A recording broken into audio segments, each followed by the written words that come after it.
Breaking చూస్తున్నాం. అనిల్ కుమార్ యాదవ్ ప్రస్తుత ప్రభుత్వంపై దుమ్మెత్తిపోస్తున్నారు. రాష్ట్రంలో రాక్షస పాలన నడుస్తోందని, పోలీసుల్ని అడ్డం పెట్టుకుని వైసీపీ నేతలపై ఇళ్లపై దాడులు చేస్తున్నారు అనంటూ తీవ్రంగా విమర్శిస్తూ ఉన్నారు. ప్రస్తుతం దమ్ముంటే పోలీసులు లేకుండా రండి తేల్చుకుందామంటూ కూడా ఘాటైన వ్యాఖ్యలు చేస్తున్నారు అనిల్.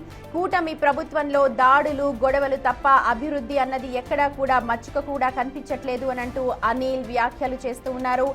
2-3 రోజులుగా జరుగుతోన్న దాడులకు సంబంధించి ప్రస్తుతం అనిల్ మాట్లాడుతున్నారు. జగన్ చేసిన పనులకు ఇప్పుడు రిబ్బన్ కటింగ్లు తప్ప ఎక్కడా కూడా కొత్తగా ప్రయోజనం చేకూరేట్టు కూటమి ప్రభుత్వం ఏమీ మొదలుపెట్టలేదు అంటూ అనిల్ కుమార్ మాట్లాడుతూ ఉన్నారు.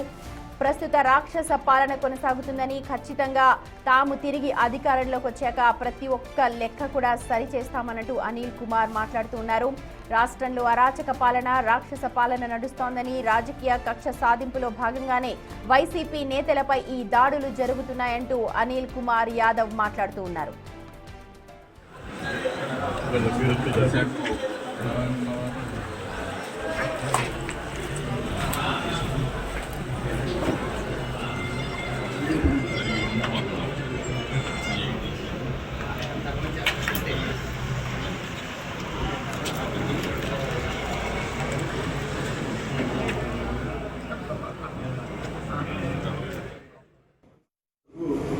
మీరు చెప్పనే అక్కర్లే. ఏమన్నా మాట ఎత్తితే పోలీసులు అడ్డు పెట్టుకోవటం, ఏమన్నా అంటే రండి ఏమైనా చేస్తాం మాట్లాడుతున్నారు తెలుగుదేశం. మళ్ళీ చెప్తా ఉన్నాం, పోలీసుని పక్కన పెట్టి ఈ కేసులు, అరెస్టులు ఇవన్నీ పక్కన పెట్టి వైఎస్ఆర్ కాంగ్రెస్ పార్టీ, తెలుగుదేశం పార్టీ తెచ్చుకున్నామా అంటే దానిని సిద్ధమంటే చెప్పండి సిద్ధం. నేను అన్ని పక్కన పెడదాం. అంతేగాని 100 మందిని పోలీసులు తీసుకొచ్చి కేసులు పెట్టి రాత్రి కాదు. పోలీసు వ్యవస్థను పక్కన పెట్టి రండి, మీరిళ్ళ మీదకా మా ఇళ్ళ మీదకా ఎవరిళ్ళ మీదకైనా సిద్ధమే. దేనికైనా మీరు అనుకుంటున్న ఎవరు ఫ్యాక్షనిస్ట్లా, ఎవరు తెగిస్తే అందరూ ఎవరికి ఎవరేం కాదు. రైట్, అది అనిల్ కుమార్ మాట్లాడుతున్న మాటలు. దమ్ముంటే పోలీసుల్ని పక్కన పెట్టి డైరెక్ట్ గా రండి దమ్ముంటే అంటూ సవాల్ విసురుతూ ఉన్నారు టీడీపీ నాయకులకు. జగన్ చేసిన పనులను కంటిన్యూ చేయడం కూడా తెలియట్లేదు, కొత్తగా ఒక్కటి కూడా ఏం తీసుకురాలేదంటూ ప్రస్తుత కూటమి ప్రభుత్వంపై తీవ్ర స్థాయిలో ధ్వజమెత్తుతూ ఉన్నారు అనిల్ కుమార్.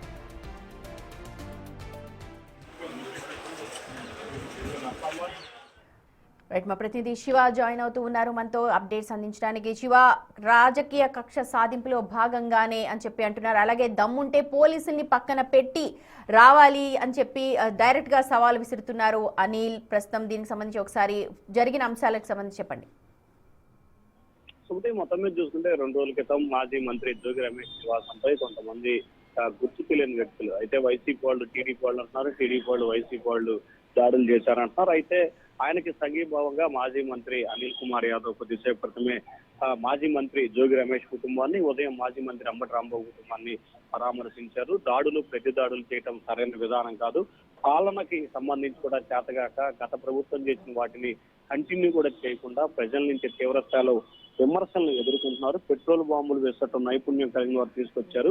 పోలీసు సమక్షంలో ఇవన్నీ జరిగినాయి, కానీ పోలీసులు లేకుండా తేల్చుకోవడానికి మీరు మేము తేల్చుకోవాలి, రావడానికి సిద్ధంగా ఉన్నామని చెప్పి సవాల్ విసిరారు. వైసీపీ టీడీపీ అని కాకుండా పోలీసులు అడ్డం పెట్టుకుని, అధికారంలో ఉన్నారు కాబట్టి పోలీసులు అడ్డం పెట్టుకొని పెట్రోల్ బాంబులు వేస్తారు, అలాగే ఇష్టానుసారంగా వ్యవహరిస్తున్నారు. పోలీసులు లేకుండా ఉంటే దమ్ముంటే రండి మీరు మేము తేల్చుకుందామంటూ కూడా అనిల్ కుమార్ సవాల్ విసిన పరిస్థితి కనిపిస్తా ఉంది. ఒకవైపు రాష్ట్రంలో శాంతి భద్రతలకు సంబంధించి కూడా కట్టడి చేసేందుకు ప్రభుత్వం యుద్ధ ప్రయత్నం చేస్తుంది. గుంటూరులో కావచ్చు, లేకపోతే ఇబ్రహీంపట్నంలో కావచ్చు, టీడీపీ నేతలపై కూడా కేసులు పెట్టి అరెస్ట్ చేసి కొంతమంది స్టేషన్ బెల్స్ ఇచ్చారు, మరి కొంతమంది కూడా రిమాండ్ లో ఉన్న పరిస్థితి. ఇట్లాంటి తరుణంలో కూడా తాజాగా మాజీ మంత్రి చేసిన అనిల్ కుమార్ వ్యాఖ్యలు అయితే మాత్రం తీవ్ర దుమారాన్ని అయితే లేపుతా ఉన్నాయి. సుమతి, శివ, వైసీపీ నేతలే నిన్న పోలీసులు కేవలం ప్రేక్షక పాత్ర పోషించారు, దగ్గరుండి దాడులు జరుగుతున్నా సరే ఆపలేకపోయారని, ఇవాళేమో పోలీసుల్ని పక్కన పెట్టి దమ్ముంటే రండి అంటూ అనిల్ అంటున్నారు. వైసీపీలోనే 2 వాదనలు వినిపిస్తున్నాయి, దీన్ని ఎలా చూడాలి? ఖచ్చితంగా అంటే రాజకీయ పరమైన విమర్శలు చేసే అంశానికి సంబంధించి ఒక్కొక్క నేత ఒక్కొక్క రకమైన అభిప్రాయాన్ని వ్యక్తం చేస్తున్నారు. టోటల్ గా 2 ఎపిసోడ్లకు సంబంధించి పోలీసులు ప్రేక్షక పాత్ర పోషించారు. అధికార పార్టీకి కొమ్ము కాశారని చెప్పి కూడా టోటల్ వైఎస్ఆర్సీపీ వ్యవస్థ కావచ్చు ఆ నేతలు మొత్తం విమర్శిస్తున్నారు. కానీ తాజాగా మాజీ మంత్రి అనిల్ కుమార్ యాదవ్ మాత్రం పోలీసు వ్యవస్థని పక్కన పెట్టుకున్నారు. పోలీసు వ్యవస్థ ఉండబట్టే మీరు వారిని అడ్డం పెట్టుకొని తమపై తప్పుడు కేసులు పెట్టడం కావచ్చు, లేకపోతే దాడులు చేస్తున్నారు. పోలీస్ వ్యవస్థ లేకపోతే మీతో మేము తేల్చుకుందామని చెప్పి ఆయన సవాల్ విసిరారు. అంటే ఖచ్చితంగా పోలీస్ వ్యవస్థ ఉంటే గనక ఏదైతే సినిమా డైలాగ్ మాదిరిగా ఆయన వ్యవహరించిన తీరుగా కూడా కనిపిస్తా ఉంది. సో ఈ నేపథ్యంలోనే అనిల్ కుమార్ చేసిన వ్యాఖ్యలు అయితే వైఎస్ఆర్సీపీ నేతలే ఇదేమిటి అవురా అనే కూడా వ్యాఖ్యానిస్తున్న పరిస్థితి కనిపిస్తా ఉంది. ఎందుకంటే వైఎస్ఆర్సీపీ పార్టీ పరంగా ఏదైనా సరే ఒకే స్టాండ్ తీసుకోవాల్సిన పరిస్థితి కనిపిస్తుంది. కానీ రాజకీయంగా స్టాండ్ తీసుకోవడంలో వైఎస్ఆర్సీపీ విభిన్నమైన అంశాలు, విభిన్నమైన పందాన్ని కొనసాగిస్తున్నట్లు కూడా రాజకీయ విశ్లేషకులు అయితే భావిస్తా ఉన్నారు. Sumathi. Right Shiva, thank you. మొత్తానికి అనిల్ మాట్లాడుతూ ఉన్నారు. ప్రస్తుతం పోలీసుల్ని పక్కన పెట్టి దమ్ముంటే డైరెక్ట్ గా రావాలంటూ సవాల్ విసురుతున్నారు. ఇప్పుడప్పుడే ఈ వ్యవహారం చల్లబడేలా కనిపించట్లేదు. ఆయన కొడుకు మీరు చెప్పనే అక్కర్లే, ఏమన్నా మాట ఎత్తితే పోలీసులు అడ్డు పెట్టుకోవటం, ఏమన్నా అంటే రండి ఏమైనా చేస్తాం మాట్లాడుతున్నారు తెలుగుదేశం. మళ్ళీ చెప్తా ఉన్నాం, పోలీసుని పక్కన పెట్టి ఈ కేసులు, అరెస్టులు ఇవన్నీ పక్కన పెట్టి వైఎస్ఆర్ కాంగ్రెస్ పార్టీ, తెలుగుదేశం పార్టీ తెచ్చుకున్నామా అంటే దానిని సిద్ధమంటే చెప్పండి సిద్ధం. మేము అన్ని పక్కన పెడదాం. అంతేగాని 100 మందిని పోలీసులు తీసుకొచ్చి కేసులు పెట్టి రాత్రి కాదు. పోలీసు వ్యవస్థను పక్కన పెట్టి రండి, మీరిళ్ళ మీదగా మా ఇళ్ళ మీదగా ఎవరిళ్ళ మీదకైనా సిద్ధమే దేనికైనా. మీరు అనుకుంటున్న ఎవరు ఫ్యాక్షనిస్ట్లా, ఎవరు తెగిస్తే అందరూ ఎవరికి ఎవరేం కాదు.